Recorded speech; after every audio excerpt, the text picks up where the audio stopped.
All right, welcome to the PrydeCast, episode 2. We made it to a second episode. This is good stuff, but I hope you guys are doing well. Today we have a pretty great episode lined up. We got our guest Zach with an H, by the way, not a K, as I've eloquently done probably half of our friendship, and I'm a bad friend for that. Don't spell it wrong. But yeah, aka Zachawoop. He recently got promoted to the COD Pryde content manager, and we'll get to all that in a few minutes, but I just want to go over really quick. There's one more week left in the Pryde kanji merch, so please get out there, go pick some of that up for Pryde. I think they might be doing another drop soon, relatively soon, so that'd be awesome if you missed this one. But yes, if you're within Kanji, baby, pick it up. Yes, for sure. But now, yes, let's get back into our guest, Zach. Introduce yourself, bud. Hello, everyone. My name is Zach. My, in-game name or whatever is Zachawoop. I'm a streamer. I am the new COD lead, and I'm happy to be here.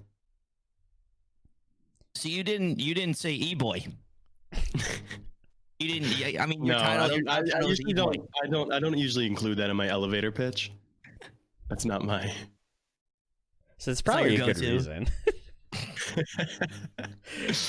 But yeah, Zach. Oh, go ahead. Oh, sorry. No, go ahead, Stevie. All right. Yeah, I was just going to say just a few things really quick on Zach. Obviously, he said he's the Pryde content manager. 18K TikTok followers. He's big dogging it. And then recently just started getting back on the YouTube grind. He has 580 YouTube subscribers the last time I checked. So he's kind of one of those guys that I really wanted to get on the show to talk about Call of Duty, because if we're being honest, that's probably 90% of our bread and butter for most content creators is what they got started in, was some sort of Call of Duty. I know you're very big into Warzone. Warzone Customs has kind of been your go-to the last few weeks since it came out. Yeah, like I think the first thing I want to get into is just your promotion to the COD lead on Pryde and what that means for you, what that means for everyone else. Just get into that, please.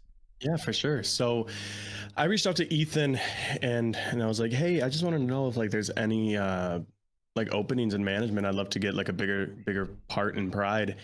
And he talked to me about the COD lead a little bit. And originally I was a little bit hesitant just for the fact that I didn't want to be known as just that one game. You know what I mean?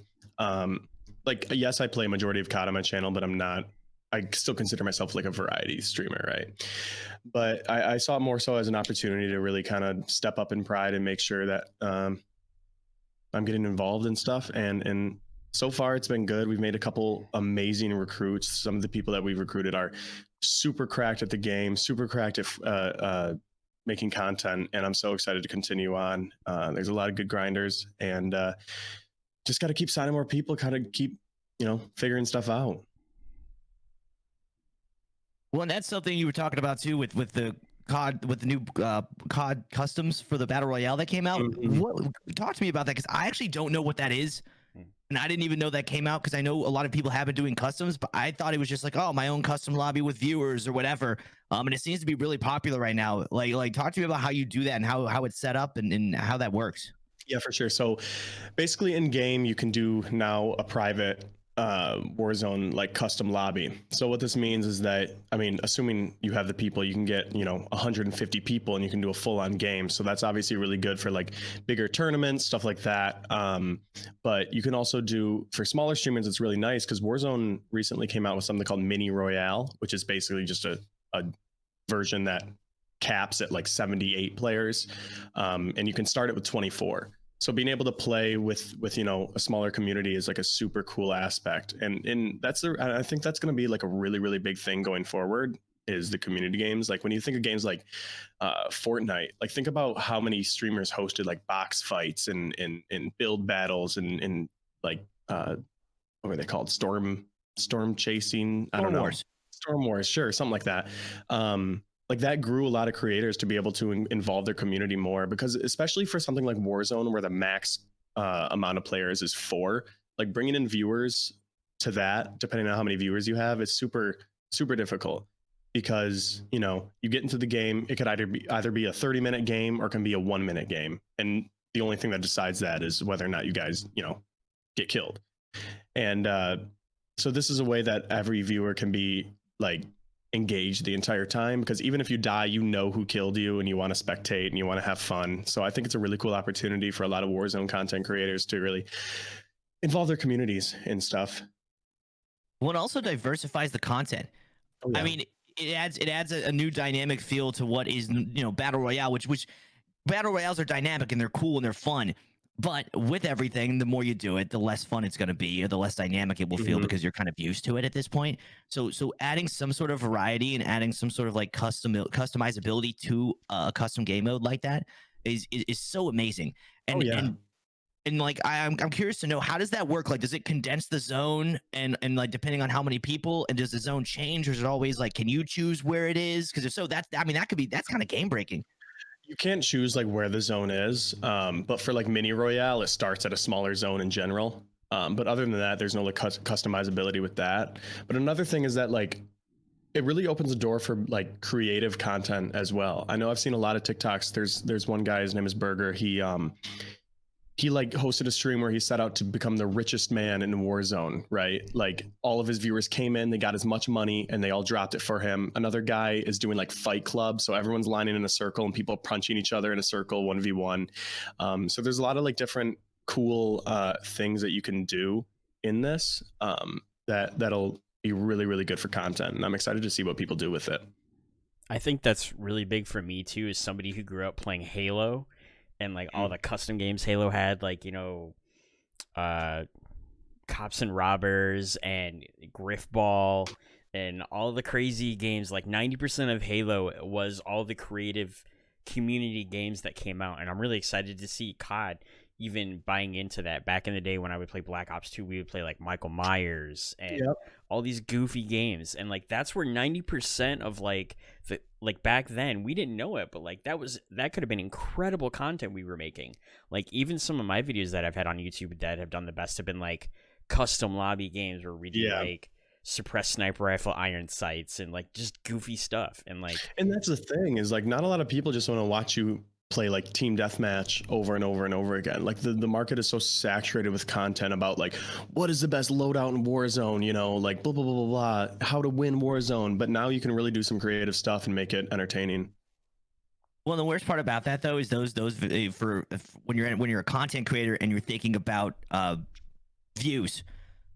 That's the first thing that pops into somebody's head, especially when they're like a new content creator and they want to just like start getting into something. They're like, oh well, I'll type in Call of Duty on YouTube, see what gets the most views. It's like, oh, I can do a tutorial on how to use the AK-47 or whatever, and then it creates so much saturated content. Well, that, but also like, for example, if you're looking for like a loadout for a certain gun and you search for that gun, one, like if you're just a new YouTuber, no one's really gonna find you, right? But other than that, like, why would somebody listen to somebody with 500 subscribers when they could listen to Nick Merckx, who's known as like one of the best Warzone players? You know what I mean? Like, it's just like when there's already people making those types of videos, you really got to find a way to be different. Yeah, absolutely. And like that, just having these cool custom lobbies, and like you said, Michael Myers. I had some of the most fun in gaming ever playing Michael Myers on Call of Duty. And so if there's a way to create fun dynamic games within the game, just like Fortnite does, but on a different medium of Call of Duty, because I mean, they're different games. They're the same genre, but they're basically different genres. You know what I mean? Like it's really hard. Like they're battle royales, but there's such vastly different battle royales. You can barely put them in the same mold. And so having these custom games and if they can even expand on this like Halo did, to add like, if you could do like custom and they probably won't do this, but like Forge mode, like custom maps even, and like drag and drop system, like they have so much room to really innovate in this field, in my opinion anyways. And that's what I said earlier, when I brought up Fortnite, is that Fortnite has done everything with like their creative mode. Like I genuinely don't believe that something like that will ever come to Call of Duty. Maybe, but I doubt it. So no, if it did, it would come with a $19.99 fee ahead of it. It would be some sort of DLC pay to participate. Yes.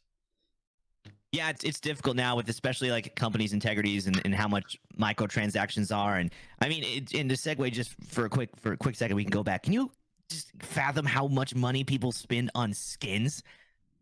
And now how much they cost? Like, remember when we played Valorant when it first came out, Zach?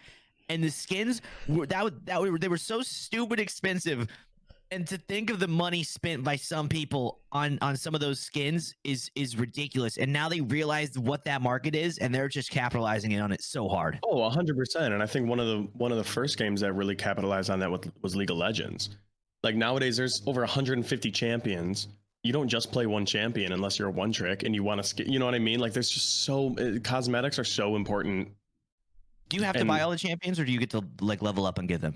You have to buy them, but you can buy them. You buy them with you can buy them with real money, but you buy them mostly with like currency you get from playing games. Gotcha. So in regards to the custom lobbies, is there anything different that you do, or anything different you want to do? Like, do you see the potential of creativity there for more custom lobbies? Like, I know you kind of talked about what you did, but like, what you've seen been done on TikTok, which of course we want to get to your TikTok soon. But what have you been doing, or what do you want to do in regards to these like custom lobbies in Call of Duty? Yeah, I mean, first and foremost, like I feel like I just want to be able to involve my community a lot more in my streams. I think that's a super important thing, and it gets people to come back, and it gets people to, watch and blah, blah, blah. I haven't really like brainstormed too much about what I want to do in terms of like content with customs, but there's definitely a wide choice of options that I have when I decide to, think about them. From what I know too, when you're talking about all the Call of Duty stuff, you seem to not really like Cold War that much. Is that going to affect how much you're going to be playing Warzone? Because I know they're kind of converting that over to include the Cold War stuff, if that's correct, right? Yeah. So it's not that I don't like Cold War. It's just I'm not a big multiplayer guy. Okay. Like I don't like playing too much multiplayer. Like I think Cold War is a fun game, but Warzone is staying on like the current engine that it is. And they're just adding all the guns and shit from Warzone. So it's just a reskin. Or from Cold War, exactly. Okay. I don't know what Warzone would be like if they ported it completely over to like the Cold War system, because the movement is so different, the gunplay is so different. I'm glad they're keeping it on the current system. But yeah, I just don't like multiplayer very much. I think Cold War is a decent game. Yeah, and obviously Zombies is super fun too. Sorry. Yeah, Zombies is fun. Don't be sorry. And it's crazy how it's really interesting the way they're porting it over, and this is something they've never done before. And for anybody who might be listening that don't know, is Call of Duty Battle Royale. It's two different companies. It's Treyarch and Activision, and I think there are some other third parties that are coming in now, right? Or how does that work? Or Zach, you shaking your head? Treyarch and Infinity Ward are like the two main. Infinity Ward does the Modern Warfares, and Treyarch does the Black Ops. Perfect, thank you. And usually they are very separate, and usually they don't get along. And now it's very interesting to see that they are coming together with Warzone, and now keeping some content from Infinity Ward, and then porting over all the attachments and guns and some of the other things. We don't really even know all the details from the Treyarch game, from Cold War into Warzone. And it's going to be really interesting to see two games kind of come together to make one Battle Royale game. Yeah, it's going to be interesting. I think, I don't know, I could be wrong, but I think one of the reasons COD is even still like irrelevant is because of Warzone. So, I mean, they're just coasting off the success of that and the success of BRs in general. Yeah, I agree. I mean, I think they brought COD back on the map. I mean, they really 100%. Did. I mean, like COD was a thing, but it wasn't like, I don't think I would call it like a mainstream thing. Like in like the peak Fortnite era before Warzone. No. In entertainment value and in entertainment and in content creation, as far as entertainment, I would agree. But as far as esports, I mean, it's always been super strong. Yeah. But yeah, as far as like content creation and entertainment value, yes. And COD's put that on the map. And I don't even think Cold War would be as popular as it is now if it wasn't for the hype from Warzone. And then, granted, I think Cold War is a great game, and the snipers are really great. And for someone who made sniping videos back, almost 10 years ago now, like it's so cool to see like people uploading like little montages and like seeing like Call of Duty sniper clips, and it's great. And I wish that content would come back, but it's one of those things. It's like come and gone. It's like the family sitcom of the gaming community, of the gaming genre. It's like, it's cool, and it might come back in like a Big Bang Theory type of way, you know what I mean? Like comes back for a second, a couple laugh tracks here and there, but I don't think it's ever going to come back the way it is, or the way it was. And I think it's always going to be we're going to be moving forward as far as content creation goes. Yeah, I think so, 100%. I think a lot of that is probably due to just the company shooting itself in the foot continuously. Like, I think the only reason Warzone is relevant is because it was free. if it wasn't free, it wouldn't be competing at all. And then you have to look at 100%. all the things that have happened in Warzone last year. One of the main reasons I stopped playing it was the hackers, because I'm on PC. So like 90% of I remember we played 10 games. Out of the 10 games, there were 6 hackers. Like, you just can't play a game and have fun at that rate. Yeah, you could try to do silly things, but when you see all the other content creators like, Courage JD talking about stuff like that with the hackers and the skill-based matchmaking and etc., you compile all that stuff on. And I think Call of Duty, if it doesn't continue to be successful with the Cold War part of Warzone. Sorry, getting all mixed up with my Call of Duty stuff. This is what I hate, when there's like 2 brands underneath one. It kind of screws me up. But if they don't have that, they're not gonna be successful if they don't continue to reiterate and maybe do positive things. That's the one thing I do like about Treyarch style games. They generally are doing the things that help the community out the most. I remember like every iteration of Black Ops games, something with the community happened and it was a good thing. Except for some of the sniper nerfs. I know a lot of people get pissy about that, but I could care less. Yeah, we'll see what happens. Yeah, it'll be super interesting because I know they've made some nerfs to the snipers, and I don't know if that's going to carry over to Warzone. And I'm really interested to see about that. But that is something really interesting that I wanted to ask you about, Zach. As someone who you started streaming about like 10 months ago. Right? Yeah, 7 months ago now. 7 months ago. And the psychology of streaming is hard, man. Like, it really is. Some days are easier than others. I was talking to Meg about this the other day, and it's some days are great, and some days you just it's so stressful and so hard, and it's hard to not let things in the game affect you, because you played basically all throughout Warzone's giant hacker, like the hacker scene. Whenever it was just, there were so many hackers within the game. And as far as like making content and streaming during that, how hard was it for you to not lose your fucking cool? Because I can only imagine when you're trying to make content and then you just keep getting hackers that kill you all the time. You're like, what do I even do here? And then it messes with your head. Maybe you don't play as good. And maybe for all the streamers that watch us that may have this problem with, even when maybe if they don't play so well, they get in their head and it feels like they don't have like an entertaining stream anymore. Like, what do you do that helps you to kind of just like not lose it? Pass. No,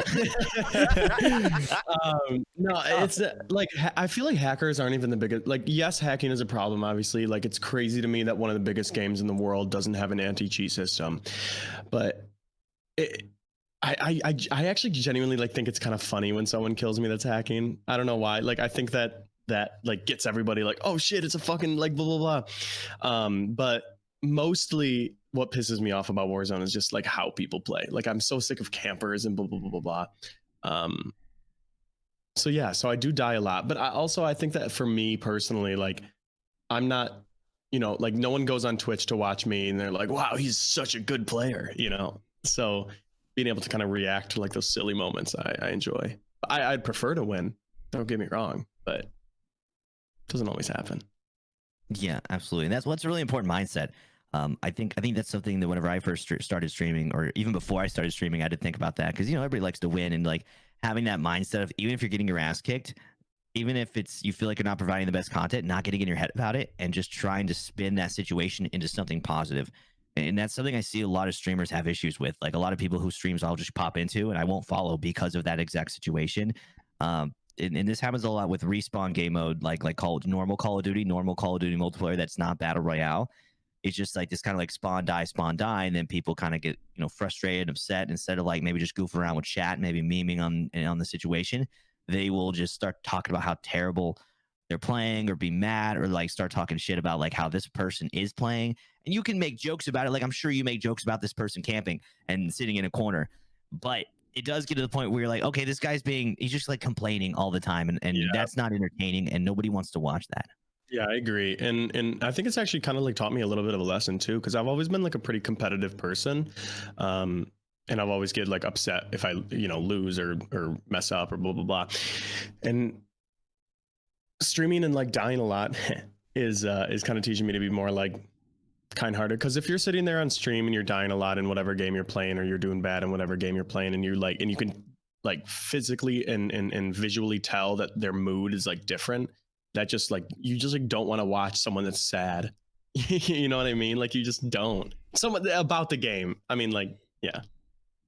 No, but I mean, I think it goes for both ways. Even if somebody's like very sad, like no, I 100% agree, and it's true. Like sometimes, and that's a good lesson for some people is that sometimes if you're having bad days, because last week I had a day where I was just like, I was sad. I was just not feeling it. I just didn't feel like I was gonna make good content. I was like, I am the worst content creator ever. I suck. I'm not a good streamer. Sometimes you just gotta take a break. So I think you saying that people being sad, it's like, yeah, nobody wants, they may hope that you feel better, but like you want to provide good content. Yeah, and it's not even about being sad. It's more so like when you're upset, like your energy levels are so down low. So it's more so like somebody doesn't want to watch someone with low energy. Totally. Over to you, Stevie. I 100% agree with that. I think me particularly as a content creator, that's why I favor platforms that are so not live, because you can edit and you can shift your point of view a little bit more than like someone like me, who I have a tendency to get annoyed with people who don't play certain ways, or I'm not doing particularly well. Valorant is the one game that kind of chapped me really hard for a while. My last few weeks of streaming, all I did was play deathmatch, because that was the only game mode where I felt like I had value, and I was just trying to learn how to like use a mouse and keyboard, because that's not very fun for me. And I could just tell that there were some times where I could look back at my stream and I'm like, I'm irritated, and I know people are not going to want to watch that, because like you're saying, nobody wants to sit here and watch someone rage unless it's funny. There is a value for that though. Like Tim the Tatman is a good example of that. There is value in raging, but it's not constant rage. Oh, I know. I 100% agree. And also, like people that rage, I feel like it's also like when someone watches someone because they rage is part of their brand, right? Yeah. Like Tyler One, if you guys know who that is, like his entire brand is just about raging and being toxic. Granted, he's turned that around a little bit, but like if someone you can't, like, you either like rage all the time or you don't.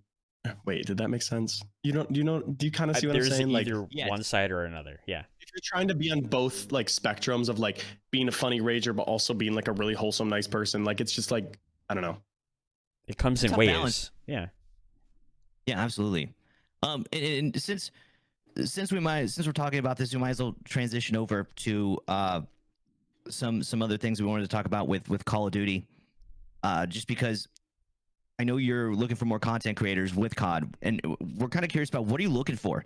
Like, is there anything specific? Because obviously you want great players, but is there like a competitive scene that entertainment competitive scene that you guys are going to get into, or is it more of like a battle royale, fun entertainer type? Like, what are you guys going to look for as far as adding people to the team, and also what kind of group content are you guys looking for? Group content, or like what kind of content do you want to do, and how do you want to diversify in that?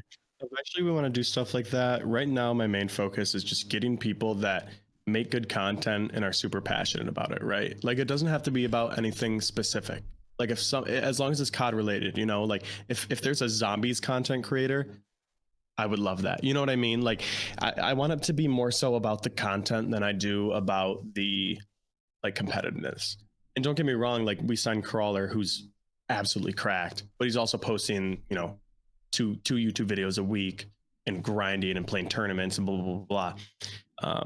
But like for me, like my main focus is the content more so than the skill. Yeah, absolutely. And there's something about like viral content too, like little like small content. I mean, which you are an expert about, and we'll talk to you about, I'm sure, more with your TikTok. But like as far as like short form content, especially for Call of Duty, if you see like a crazy Call of Duty play, like a crazy like a 5 on screen like sniper shot that's all headshots, something crazy, like that's gonna gain traction, and that's gonna have people notice.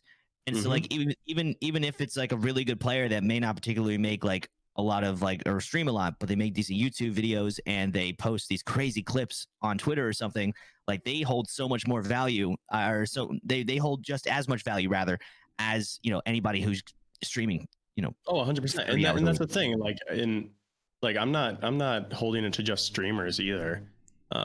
Any type of content, like seriously, keep it up. Who do you have? How many people have you recruited so far for the COD team? And could you maybe like tell us a little bit about them? Yeah, so we got Crawler. Crawler was in a previous organization with Ethan, our founder, and he's just like such a wholesome and super nice guy, and he's also like unbelievably cracked at the game, and he's constantly like doing tournaments and winning tournaments and things like that. So we obviously wanted to pick him up because he makes good content and about the game, and he's really good at it. So like when you're watching content about a game, you want the person that you're watching the content to be good if you're looking for that, you know. Another person we picked up was Jordan, or Stupid FPS. Just unbelievable. He's like top 20 in the world or something like that in Cold War. He's already unlocked like the dark matter skins, and he's just grinding, and he's such a good pickup. He's so valuable, and I'm so happy we snagged him. We got him for a steal. He's sick. And then other than that, we picked up someone. His name is Slater. He transferred from the Apex side to the COD side. He's also super wonderful. He's a content king. He streams all the time, and he's a really entertaining guy. I really enjoy watching him.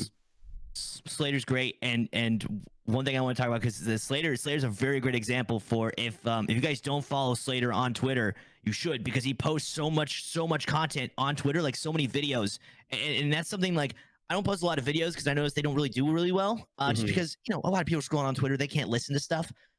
So usually my content's like usually me yelling or screaming or just saying something. His content, he's so good at the game. He can post a video. No one has to listen to the audio and just see how good he is. And I love scrolling through, and I always see, whenever I'm always excited to see a Slater video on my Twitter timeline. So 100%. I think that he's a great example of that, of like, not only does he stream a ton, but he also posts like really good crazy videos, really crazy highlight clips that I don't even think I've gotten like a single clip as crazy as he posts at least once a week, and very consistently too, right? It's crazy. And Stevie, do you have any questions for him about the COD stuff before I wanted to kind of take a step back and talked about like how he got into content creation just as a whole? No, I mean, I think we probably covered most of it, to be honest with you. The only question I think would be kind of like a repeat one, so it's good, man. We can keep moving on. Cool. So I know you, like me, have kind of had this aspiration for a long time, and we talk about this a little bit. And you have, I mean, when was the first YouTube video you ever uploaded, and when did you discover content creation in gaming? And when did you decide, like, okay, this is something I want to pursue? So first ever YouTube video I posted was 2010 on a channel called PokeZach123. I sat down with my Nintendo DS. I was, you know, how old am I? I was 11 years old, and I recorded it with like a camera that was just like a terrible quality. And I was like, hey guys, this is PokeZach123. I'm going to teach you how to get to, you know, Sunny Shore City. And that video popped off for like 100,000 views or something, because that was just a part of the game that everyone was stuck on, right? And so like I didn't post too much on that channel, and then I really started getting into like Minecraft YouTubers way back in the day, and I loved Minecraft. So I remember always taking my dad's old laptop into my room, plugging in my mic, and like being like, all right, mom and dad, I'm recording, like 1 second. And I'd make videos, and, you know, I'd make like survival games Hunger Games videos, let's plays, blah, blah, blah, blah, blah. And it was super, super fun. And I really did enjoy it. And then I think it was like my freshman year of high school, I was like, people, or maybe it was middle school, people just started finding my channel and like talking about it. And this was before gaming was like a normal thing. You know what I mean? This is before people respected people that made gaming content. And so I deleted my channel. And that is one of the, like, literally one of the biggest regrets I ever have, because I would kill to be able to go back and watch all those videos. I just searched my old username, which was Cube HD, on YouTube the other day, and I found like a bunch of videos that other people had with me in it. And I was like, if I could just go back and find all my videos, that'd be amazing.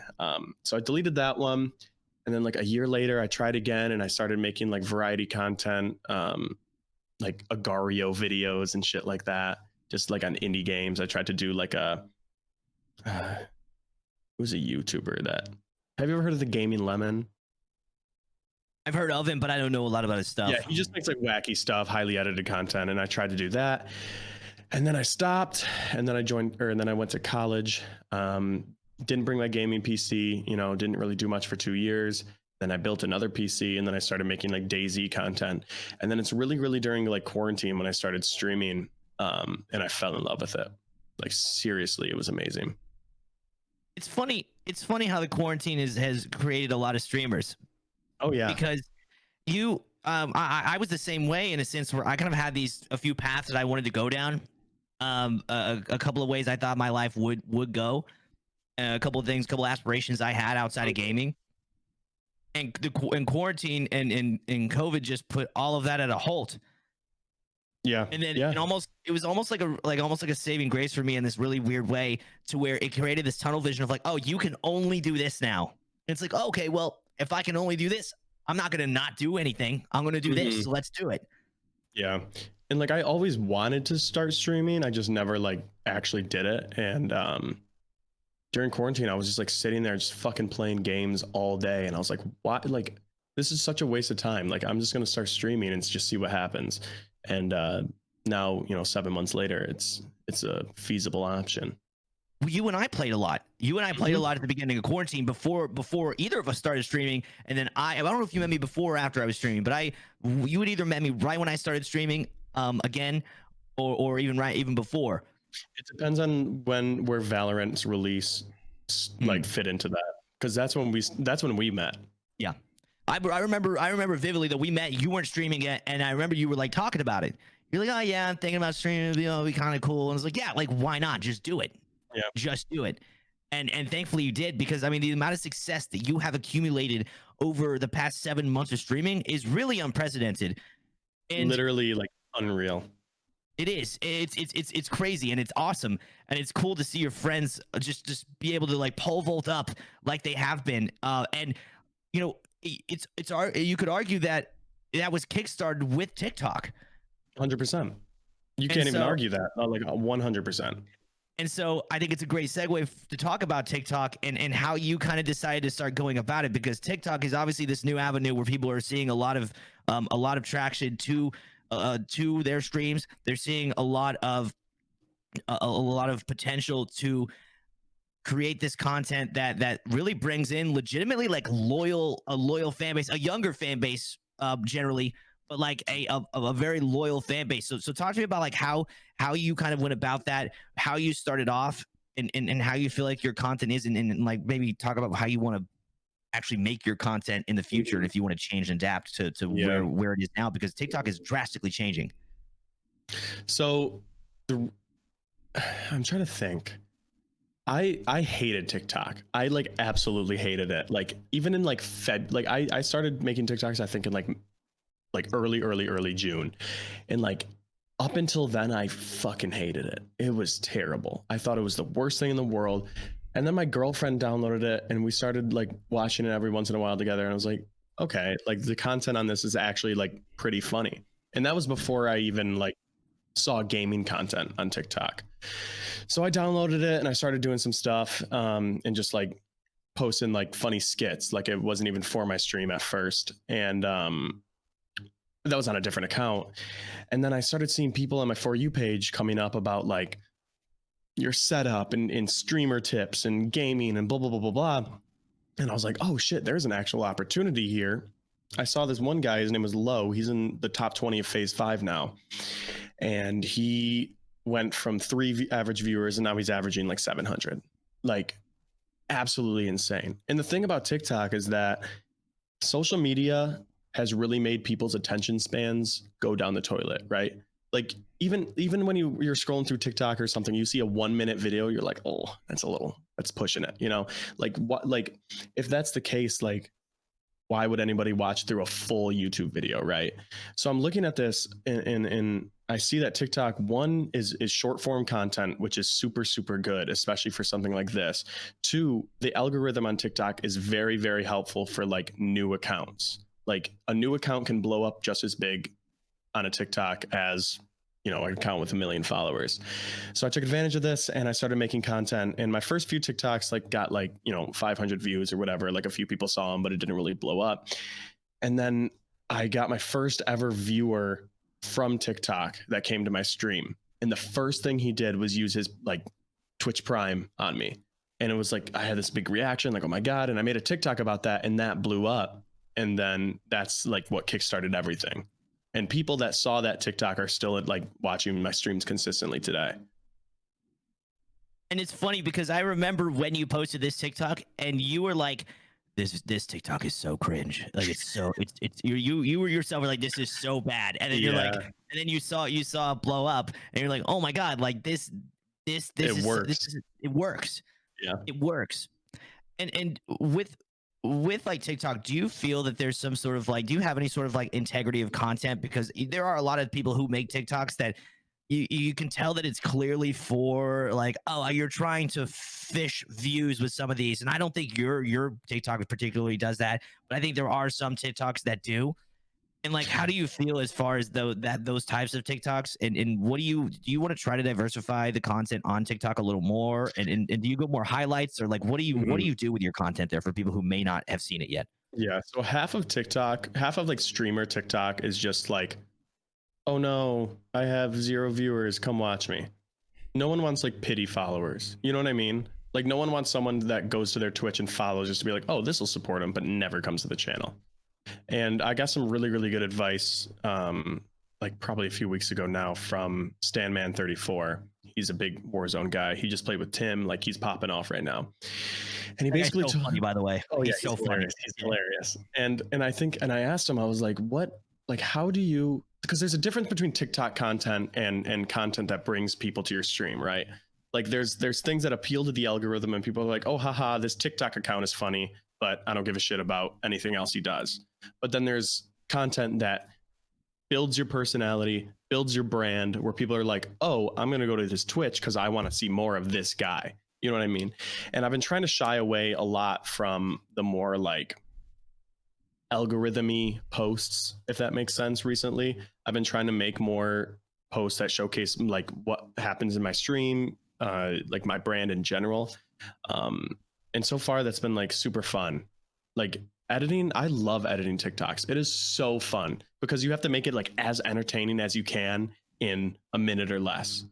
And I think that's such a cool aspect. And also like when you're streaming, like on my stream deck, I have something that creates markers. And if something funny happens, I click it, boom, that's a TikTok right there. Just edit it a little bit, you know, put a sound effect, put a fucking, you know, and then like post it on TikTok. And I think TikTok is just such a good way for some, not even small streamers, just anybody that's looking to like market themselves to do that. And Stevie, I'm sure you have a couple questions, but I have one quick thing before I turn it to you about just content in general with TikTok, because I definitely tried it. I just felt like it wasn't for me, and I may go back to it in the future, and kind of try to put my own spin on it, because that was my biggest problem, is I felt like I couldn't put my own creative spin on it at the time. But and I noticed like I put up a couple like highlights, and that's cool, but then I was like, this is saturating. This is sad. I didn't like it. And I have friends who just will post all their clips to TikTok, and they just copy and paste to like Instagram and stuff. And like, what do you do to like set it apart, opposed to like, I mean, obviously you can kind of use the emotes and kind of do things there. Well, what, you know, as far as the clip, what do you look for in regards, like, I'm going to put this on TikTok, and like, what do you add to it to kind of make it stand out and have more entertainment value? The biggest advice that I have for streamers that are posting things on TikTok is do not post clips, just the clip, because it's going to show up on the screen. It's going to be like small, and it's just not going to be engaging, right? So I don't know if you've seen like some of my recent TikToks, but I edit it so it like, you have to edit it specifically for TikTok. Like you have to make it so that like I crop my webcam and put it on the top, and then put the gameplay under it so the full screen is filled. There's no black bars, right? Like if you're not putting effort in and you're just posting a clip just from what happened on Twitch, I think that's like the worst thing that you can do on TikTok, because no one wants to see that. Like people that are on TikTok want to see content that's optimized for TikTok. Yeah, it's super important, especially the editing, and that's one thing you notice, the black bars. Like when I first started posting there, I didn't even think you could take those off. It's like, oh, I guess I'll just like put like text and like emojis or like something in there to kind of add to that. So you know, that's really like, I'm sure eventually everybody started figuring out and innovating in that sense, where it's like, okay, put the webcam on top, and yeah, absolutely. You can't just like copy and paste the content and sit there and be like, why are you not growing? Like, no, you have to innovate, you have to change things, and you have to try to adapt to an ever-changing platform. Not even that the platform itself is changing a lot, but the way people use it is changing. The way people consume the content is changing. 100%. And you can't just be stagnant. I mean, I think that's for everything, but like, and we talked about that last episode, but just you cannot be stagnant in your content creation. You have to, I swear to God, I say this word too much, but you have to diversify. You have to keep diversifying. Yeah, 100%. And I think that's really important, especially on TikTok, especially on a site that, like, if someone sees that type of clip, why would they watch that over someone else that actually edits their shit for TikTok? You know, like, there's so much content on TikTok and it's so saturated. I mean, it's just like YouTube and Twitch. Like, you just have to be different. Whether that be your personality is different or your editing is different, but just posting clips isn't going to do anything. I mean, like, even something as simple as just making it 9:16 aspect ratio. Yeah. Like, even just something like that can get you, like, I guarantee you post 2 clips. One of them is just like 16:9 and little black bars. And then you make one that's, you know, optimized for, what is it? Landscape, portrait mode. Like, one of them is the portrait mode is going to blow the other one out of the water. It's the same thing with like editing photos on Instagram, because a lot of like photography stuff, like when you're doing the stories, having the 4:5 ratio and knowing like exactly how the photo is gonna fit within your story and like the actual Instagram feed, because like all these people posting widescreen and it's cutting it off instead of posting it in the 4:5, you get the full photo crop. So it's like I started doing stuff like that. I'm sure TikTok has, like you said, the same things with that, with like the 9:16 and all that stuff. Yeah, I mean, like, I edit all of my TikToks in Premiere, like I would edit a YouTube video. Just change the aspect ratio. Yeah, absolutely. And yeah, that's like you're talking about adapting to things. Like, you know, I do photography, or I used to do photography, and something I would do to try to innovate on Instagram to be able to get more attention is whenever stories came out, I would actually like turn my camera vertical, horizontal. It's vertical. I think it's vertical. And have it portrait. And so you would take these portraits, and then I would actually take photos specifically for Instagram stories, because those would take up the full screen and look really cool, opposed to like the landscape, like you said, with the black bars. And aesthetics are so important. 100%. And one last question, at least for me, as far as TikTok, and Steve, you may have a couple, is how do you feel about the whole reposting thing? So for people who may not know, there are people on TikTok who talk about like reposts, like, oh no, if your TikTok didn't do good, repost it or repost it again. I have a couple of people from my stream who are like, yeah, like I just reposted the same thing 48 times and then it eventually got like, you know, 5,000 views or whatever. And and how do you feel about that? And like, how is there a good way to do this? Is there a way to actually do this and you feel like there's integrity of the content? You can kind of tell that when you post like a TikTok, for example, you can tell within the first few hours whether it's going to do good, right? And I don't think anything's wrong with reposting. I mean, if you're posting it like once a day, you know, if you're posting it once a day and you're waiting for it to blow up, like, sure, don't do that. Like, I don't like that. But for example, like if I have a TikTok, if I post a TikTok that I worked really hard on and I believe that it could be a good TikTok, like, and like an hour or two in, it's not doing very well, I private it and I upload it again at a different time, right? Because the figuring out the TikTok algorithm is the most difficult thing in the world, and you never know what time to post, because like obviously like everyone knows that like when you post on social media, there's just better times to post, right? Like sometimes it's just like maybe you didn't post it at the right time that day or blah blah blah blah. So I don't think anything's wrong with reposting TikTok content as long as you're not like constantly reposting every single one, right? I feel like we're going to turn into the clout police. Like the last 2 episodes, we're getting on people about what they're tweeting and now what they're TikToking. And then next it's going to be what kind of, you know, what they're putting their tags in their YouTube videos. Like we're going to be the police on this. I'll get us all fucking sheriff's badges, bro. I'll help. We'll be the content police, bro. The clout police. I just think it's crazy to me, right? That like, there's people like you that I've watched you grow on TikTok since I've known you, and just boom. And then all the stuff that happened to you yesterday on stream was incredible. That was awesome. And then May yesterday had her first TikTok that went above like 1,000 views, and it's at like 15K. It was, every time she was looking, it was doubling in views. And I was just like, okay. And all the clip was is her being blindfolded, throwing a grenade at a wall and killing herself. And it has Great video. 17K views or something. And I'm just like, Content. Talk to us about yesterday whenever you get a chance, Stevie. Sorry, I mean to cut you off. no, you're good. Go ahead, man. Talk to us about what happened yesterday. Dude, it was insane. So basically, today's Sunday. On Friday, someone named Random came into my stream, and I didn't know who it was at the time. He donated $100. I was like, "What? Wait, hello?" And then he talked to my chat, and I saw the check mark, and I was like, "Oh shit! Like this is real, right? Like it's not just someone that's gonna charge it back." And he was telling me how he was making a video about every time he died in Fortnite, he would donate a random streamer $100. And I was like, oh shit, that's super cool. So I figured, I was like, okay, like I'll probably be in a video with like 10 other streamers, be a short little thing. That's cute. I like it. Fast forward to yesterday. He posted the video and like, I'm not like a small portion. I'm like half the video.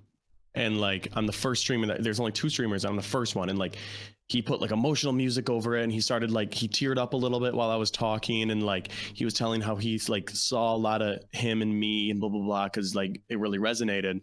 And so he posted the video, and I had like one person come into my stream that was like, hey, I'm from Random's video. And I was like, oh shit, he posted the video, that's awesome.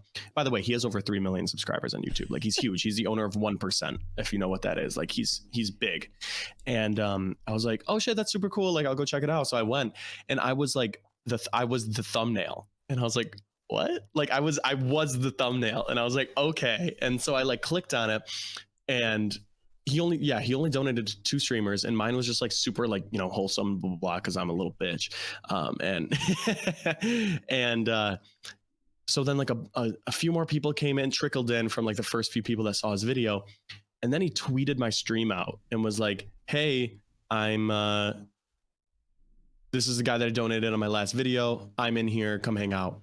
200 people instantly came in, and it was ridiculous. He like gifted 20 subs. He followed me on Twitter, like blah blah blah, all this stuff. And I cannot thank him enough. Like I DM'd him after this long message about how much that meant to me. It was crazy. Like you know how you always see like people getting raided by big streamers, or these things happening to like people around you, and you're like I wonder if that'll ever happen to me. You know what I mean? Like it's just like insane to think that like why me? Like it's just like the most random thing in the world. No pun intended. This is so exciting because this is a very great learning moment to talk to tell people about that listen to this podcast, because there are so many aspiring streamers, in that you worked to this opportunity, right? People are like, oh, these things happen and it's luck. But what you did that is amazing is you capitalized so well, and you were prepared for that moment, right? This amazing thing happened to you, but you built your stream up to the point where you were a good streamer. You know how to act in these situations, and you capitalized on the fact that whenever this happened to you, you still provided content. And I haven't seen the video or seen, but I know you, and I know you provided content, and I know you talked to them, and I know you treated them well, and I know you did all the right things that allowed them to see who you are, because you are a good streamer. The only problem is they haven't found you yet. Yeah. Now that people have found you, you are able to gain and grow your following even more, because there are people who get this opportunity that you've gotten and nothing comes of it ever. 100%. I mean, yeah. Ever. And go ahead. Sorry, no, you go. So there are some people, you know, who is it that does that? The Valorant streamer that's Hiko. Hiko always raise a small streamer at the end of his stream. And it's always some like, you know, kind of not the best webcam type of kid. And he's always like really excited. And all he does is sit there and he's like, Hiko, you're the best. I love you, Hiko. Yeah. And then that's it. And then they all trickle back down. He's back to 2 viewers in 20 minutes. Well, and that's funny you say that, because one of my buddies got raided by Hiko with, you know, 7,000 viewers. Didn't do anything. And I think that's so interesting too. Like, why did this happen rather than getting raided? Like when you get raided by a big streamer, like, yeah, you have those viewers like, and those followers, but they don't really come back to the stream. Like I was a subject of a YouTube video, like, you know what I mean? Like it was just like, I feel like it's just like, whoa, I don't know. It's weird, man. People got to know you. Yeah. It's different than a raid. People got to know you. People got to see who you were. he showcased your stream and your personality, and they fucked with it, and they wanted to come to you. And that's not even like a one-time thing either, right? Like people are going to be watching that YouTube video for however long. It's like, it's crazy. I'm like so grateful. I have goosebumps.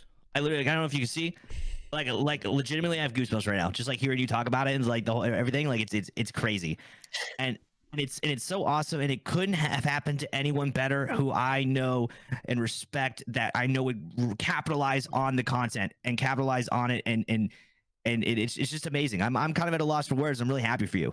I appreciate that, man. That really does mean a lot. Of course. Stevie, anything on your end? I think we probably talk about one more thing and then we'll get it wrapped up here. The last few weeks, I've been paying really close attention to what you've been talking about on social media, because we've been talking about the podcast for a while, and so I like to do my legwork on guests. And one of the most interesting things I saw you kind of talking about a few weeks ago, and you were talking about it in the Pryde chat too, like the first few days I was there, was switching to YouTube potentially for your streaming. Now, after all of these things have happened, are you still kind of maybe on the fence about that? Or was it more just because of Twitch is like, I'm going to go up the deep end and do a bunch of stupid stuff that affects all my viewers in a negative aspect?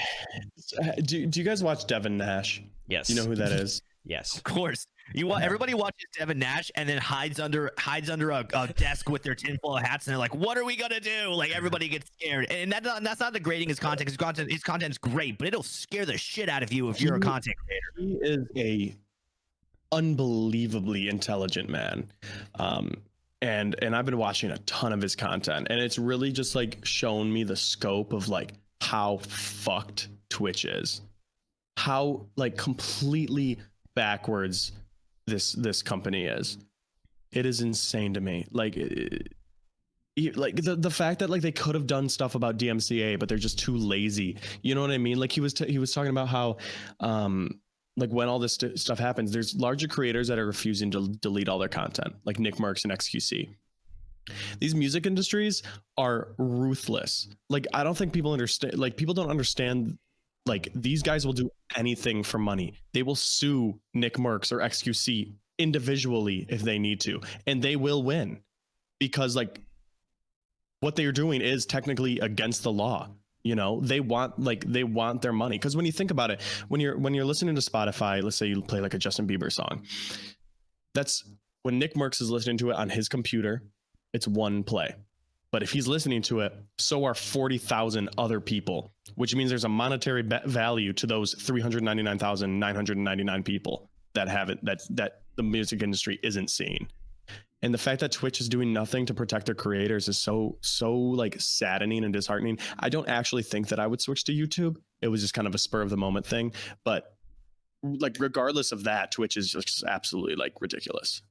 It's embarrassing. What would you think in regards to terminating your affiliate program and then being able to restream not just to YouTube but also to Twitch? That way you would keep the fan base that you've already grown on Twitch, but then also maybe slow drip transition them over to YouTube, because I mean that's the scariest thing, and we talked about this with Five last week, is that you can't just jump ship to YouTube, because not everybody is habituated to be able to do that. Your viewers won't instinctively go to YouTube. I mean, they'll instinctively go to Twitch. If they're Twitch viewers, they'll go to Twitch. I mean, I watch Twitch streams, but I couldn't tell you the last time I watched a YouTube stream, and YouTube's getting better about showing you YouTube streams now. Like during the whole like zombies build up for COD, I was watching Noah J a lot, and so you would see his stream, but a lot of viewers are just gonna go into Twitch and they're gonna watch their guy, and then they're gonna maybe go watch their other guy. And they may not want to just go over, like you said, short, with TikTok. It's one of those things, like nobody wants to watch a minute-long video. Nobody wants to take that extra time to go over to YouTube unless they really, really fuck with you. And yeah, those are the people you want anyways. But there's still all those casual viewers that you still need as a content creator anyways. And so what do you think about maybe terminating your affiliate program and then restreaming? I thought about that, but not for the restreaming purpose. I thought about it in terms of getting rid of ads on my stream. 3 out of 10, I think it's 3 out of 10 new viewers to a Twitch channel click away when there's an ad. And that's so crazy, because like when you want new traffic, that's so hard to do. I don't think I could get rid of the affiliate program just for the fact that people do like subscribe and like, emotes. Like, I don't want to just like say fuck you to all the people that paid money to, you know, have access to those features. It's culture. And I also think that there's a lot of affiliate things that are really cool for a community, like channel points and stuff like that. You know, I've thought about it for sure, but I like after actually thinking about it, like I think Twitch is Twitch is the best platform for it, but it's sad that they're going through these issues. You know what I mean? Yeah, absolutely. It's the best platform, but it's the worst platform. It's you know, I have a buddy who works in e-commerce. He has a couple like small companies where he will sell bags online, or like he sells products online, and I used to do photography work for him, and he would tell me, he's like, look, man, if you want to have a successful company, you don't just make a good product, you have to create a culture around the product. 100%. And that's what Twitch did. And they did it with a lot of different things, a lot of very small but efficient things, effective things. You know, the emotes, the raid system, and these are things that YouTube does not have, and it's not. And it doesn't make a fun culture. Like, it's not a fun culture. It's you go and you watch your guy, and that's cool. But that the whole, like, you know, culture about community and people coming together and hopping in the stream, it's like, oh my god, it's how I saw you in the other stream. Like, yeah, we came together with the raid. Like and people who make friends from that, or grow streams from that. And that's a culture. Yeah, and I think that's super important too, because like I raid after every single stream, no matter how many viewers I have. If I have 4 viewers, I'm raiding. If I have 20, you know what I mean? Like, not having that option on YouTube is really, really hard. Like, you're right. Like YouTube, like people go on YouTube. Like when someone streams on YouTube, they watch that person. But when someone streams on Twitch, I feel like they're a lot more connected to the community around that one person. Agreed. And what if YouTube just like puts out this crazy announcement? It's like, hey, we have emotes now. Hey, we have YouTube ship, where you can ship your viewers over to another viewer after your stream, right? I mean, companies have been stealing ideas from other companies forever, and it doesn't ever seem to turn into a lawsuit. So, I mean, it's not out of the means of possibility that YouTube could do these things.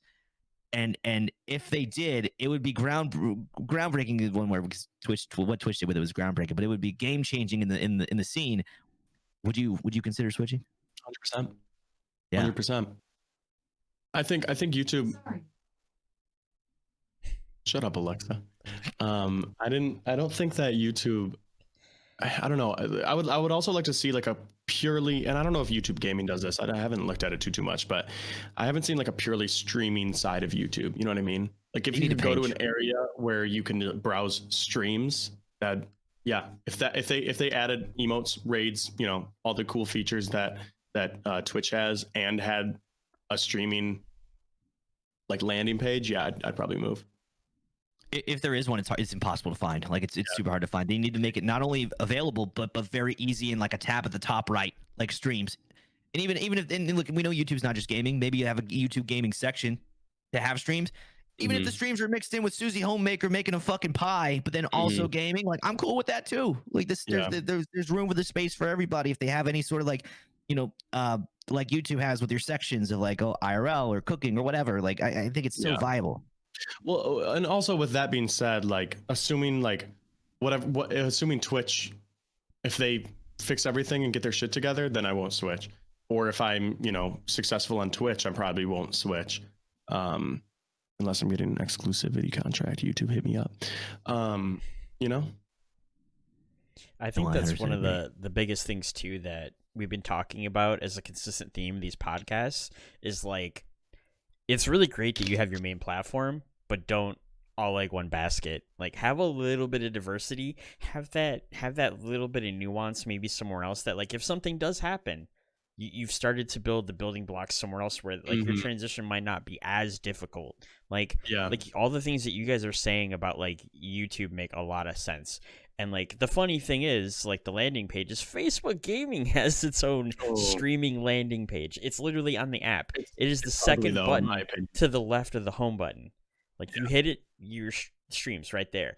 So like those kind of things, I think will really solidify maybe Facebook moving forward. That because I know when all this stuff started happening, everybody's like, we're jumping ship. And Yeah. I'm really interested to see the percentage of those people who actually committed to that move. And the reason I asked you, because I was just genuinely interested in hearing it from you. But like, there are a lot of people, like, I know my best friend Josh. He's had a really wonky stream schedule, and he streamed a really, really long time. He decommitted from the affiliate program after that Devin Nash video came out. And he's going to multi-stream all of his streams moving forward. Yeah. And he knew that in order to do that, he would not have to be affiliate and lose all those monetary options. But Yeah. then, like, And yeah, go ahead. I was gonna say, and circling back to Devin Nash, like he's saying, like, Twitch should just be the place that you go live. None of your content should live on Twitch. Your brand and your personality and everything about you, other than when you are live, should be on every other platform. I agree. And I even, this is something that Devin Nash talks about because I watch his videos religiously, as do you. It's a Devin Nash fan club. Devin Nash fan club. Hey, buddy, come on, hit us up, please, for the love of God. Come on to the PrydeCast. And so what he talks about, taking your old streams, archiving them, and just making an archive YouTube channel. And actually, I'm going to start doing that soon. And just like taking your streams, putting them, because I mean, I there are people who still watch a lot of long form. I watch long form in podcasts, not particularly in gaming unless it's a stream. But like there is an outlet, like people there are people who want to watch just like full streams. Or maybe they're in your stream and they're like, yeah, it's I would rather watch it somewhere else, or maybe you have to delete your VODs because of whatever. And they can go into your archive channel. They know it's right there. It's super easy. Pause and play. Maybe you put the chat up to the right, and it's there for you. And it's another means of content that you can just put to the side on a separate channel. You don't have to feel like it's taking up space anywhere else. And if it grows, it grows. If it doesn't, you have it there, and you'll be happy it is. Yeah, and I mean, I know we kind of moved on from the subject, but just going back really quickly on the DMCA thing, like if Twitch just made like the functionality to be able to private or unlist your VODs and clips, fixed, done. That's what YouTube does. Done. Yeah, super easy. And when we found out from watching these videos from Devin Nash that the even if you delete your VODs, they're not even deleted. They're saved. They are saved on, and maybe they've changed since then, and maybe they've updated some things, but they're saved on in the cloud, which is basically just people are like, oh, the cloud, but it's the cloud is a warehouse full of hard drives in like Baton Rouge, Louisiana, and they're just there and they exist and they always will. Yeah. And so the fact that you don't have access to delete those is kind of creepy. I mean, obviously in the contract of Twitch, they own basically the essence of you if you read the contract. Mm-hmm. And so the fact that you can't even if you delete the VODs, they're not gone, is fucking terrifying. Yeah, it is weird. It is scary. And I think that's why like Twitch needs to get their stuff together. Actually, like listen to creators and listen to people that know a lot about what they're talking about. I agree. And I think in the 6 months sorry, go ahead. I was just saying, it's not like they don't have the money to do it. They're owned by Amazon. Right. Now. They're backed by Amazon. Right. Well, yeah, they may see it as a risk, but it's going to be interesting. I think in the next 6 months there are going to be some changes. I think somebody's going to try to come in, and it seems like it's going to be Facebook, and I don't want it to be Facebook. I would hate to have to go over to Facebook. I've like browsed through because when people kill me in Warzone and they have an fb.gg, I always like to or a TTV, I always go to their streams. I hate Facebook. Yeah, Facebook is. I literally feel like such. Like I just don't like when I look at Facebook. I'm like, oh, I don't know anything about technology and like websites. Yeah. It's so confusing. I feel dirty being on there. I do. I feel so dirty. Like even just watching a Facebook stream, I would feel like utterly disgusting streaming on the platform. Yeah. And I'm sorry for all you Facebook streamers out there. I'm so sorry. Like it's just how I feel. My views and opinions do not express the whole of Pryde. I just want to let you know that's just my personal opinion. And so having to like think about jumping ship, but you also have to think about Facebook is a powerhouse. All it takes is one massive update, and imagine they're just like, oh, it's Facebook streaming, totally different URL, right? You go to a different page, and you're like, oh my god, they have raids and this and that, and next thing you know, we're all on Facebook. You know what I mean? It could happen, and I think in the next 6 months, that there's going to be someone's going to make some huge updates, and it's gonna start mixing things up a little bit. It's funny you say that because I've been thinking about this for a little bit. I think if Mixer waited out the storm for another like few months, I think Mixer would see a lot more people moving. I agree. They could have had it. They just had to hold on. So close. I agree. I think instead of and listen, I mean, what do we know, right? We're not businessmen. But like, business major, so watch yourself. sorry, my apologies. I'm in business school. Okay. Okay. Okay, bud. With your hoodie on over your hat, like you got a business suit on, bro. Ooh, God, you're pretty. Thank Look at you. you. And so I do think it's interesting. And in the next 6 months, I think there could be a change, and there could be something that's going to. Why are you making your ears look weird? He looks like Goldilocks. This Like he's got hair. Okay, I'm done. He looks like he should be on a bowl of cereal, or like on a cereal box, rather. You know what I mean? Like seems like a little kid with his ears sticking out. By the way, for anybody who's just listening, I found this out now by listening to the podcast. We did a couple things, like we talked about something we saw that people on that were just listening probably had no idea what was going on. Zach's just making cute faces because he knows he's an attractive dude. He's trying to get me all hot and bothered. He's trying to get me all hot and bothered. And before we get too off the rails and this podcast implodes, I wanted to ask you one quick thing before we but for anybody listening on the audio version, Zach's now moving his luscious hair around, and he's just trying to get me excited. My head itched. Oh, your head itched. Yeah, sure it did, bud. And before our podcast implodes, I want to ask you one more question before we conclude here. And I know Stevie may have a couple more questions before that as well. I wanted to ask about viewer count, because I saw you tweet something that I actually disagree with a little bit, and I wanted to talk to you about that, about viewer count, because you said that viewer count, you should turn it off completely. That you think completely off, don't worry about it. And I somewhat agree if it's your mindset, if that's like if you feel like it would bother you. But I think there's actually like a very valid point to keeping your view count on, and the reason, if you can handle it mentally. And the reason is, if you see that number go up, you know, you can kind of like push the content a little bit, right? It's like you can still do it in an authentic way, but kind of push the kind of like, oh, I'm going to up the memes a little bit here, maybe make a little joke or a quip, but this and that. And then that person who may have just been watching you and not saying anything, now they're like, oh, he's funny. Instead of maybe like a part of the content that may have been null because we can't, I mean, we're live streaming for 6 to 8 to 12, 13 plus hours sometimes. You know, it can't always be high intensity. So what do you think about that? When I started streaming, I kind of had the same mindset as you. I kept my viewer count on, and I know a lot of people said to turn it off, blah, blah, blah. When you're, I think when your goal is to do this full time, numbers matter, right? You can't say that numbers don't matter. Numbers matter. That's the reason why all of us are doing this, is because of the numbers, right? That's the reason why we post things everywhere. Like, we want to grow. But I started to get to the point where like I wasn't seeing that growth while I was live. Like, not a lot of people were watching, and it was like, and originally like a lot of people like in chat were like, do you stream a viewer count? I was like, oh, I stream it on, like I don't let it bother me, it's whatever. But then I started realizing that it actually did bother me. Like, when I saw it dip, especially like after I started getting a little bit of traction, when I saw it dip lower than what I got at the peak of that traction, I was like, damn, like, what am I doing wrong? So I just turned it off. And I remember literally the first stream I had with it off, I had the best stream of my life.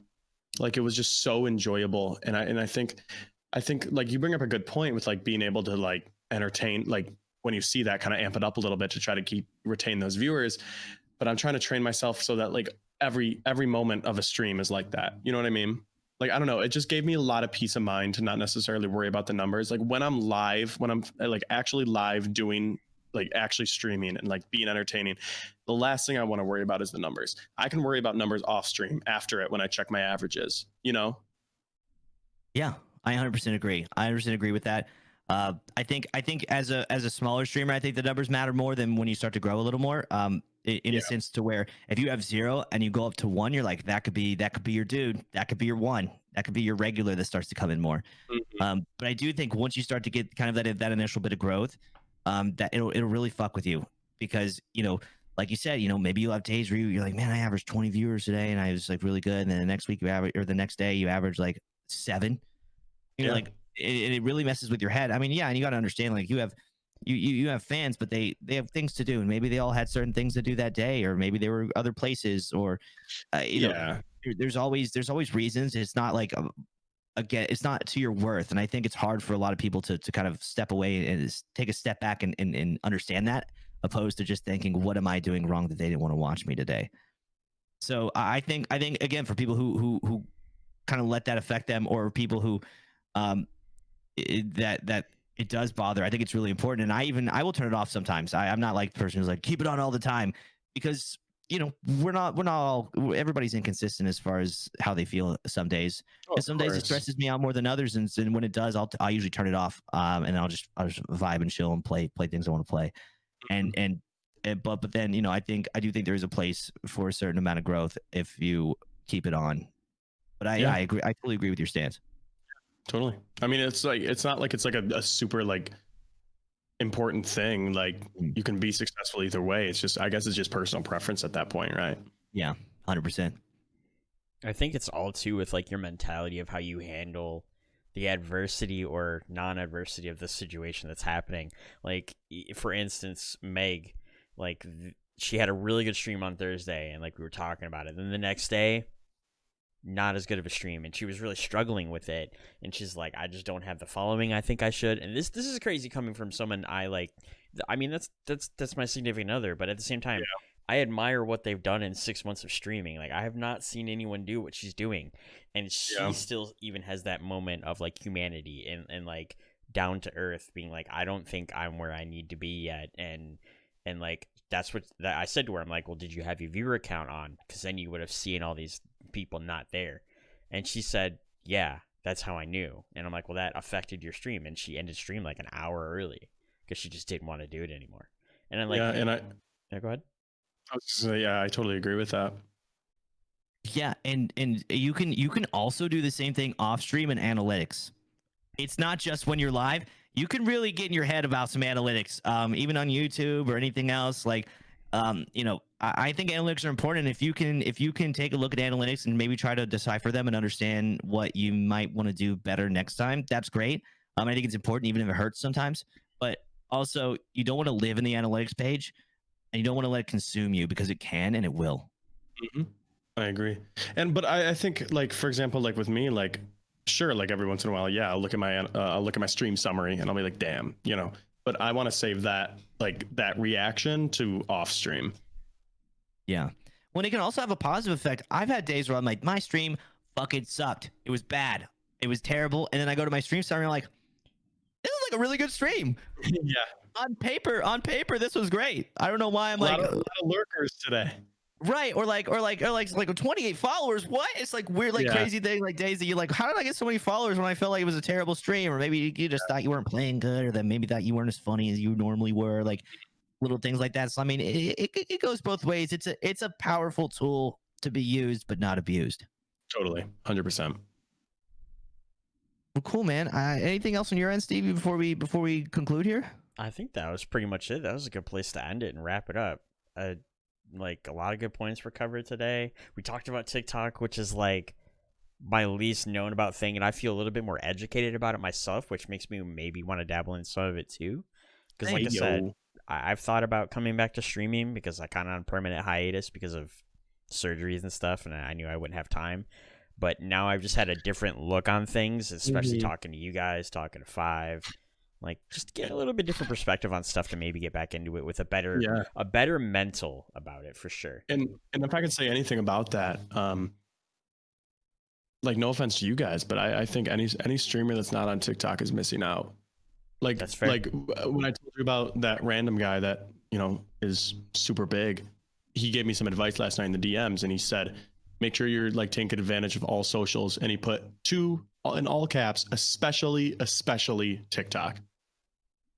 It's amazing. Yeah, as much as you hate it, even if you do hate it, it's a viable platform, and especially me, I'll be the first one to say I still hate it. I still don't like it. But I do think, I mean, you can't deny it now. You can't deny how valuable TikTok is. And in reality, you can create your content on TikTok, whatever you want it to be, and you can really just put your creative spin on it. And that's something I'm probably going to try to do in the future, and I think everybody else should too. I agree with you, Zach. Hey, yo. Well, all right. Thanks for coming on, Zach. We appreciate you for sure. Real quick, give us your socials so everybody can follow you on all those beautiful things we just talked about. At Zachawoop on all socials. That's crispy and clean. I like Clean. that. That's it.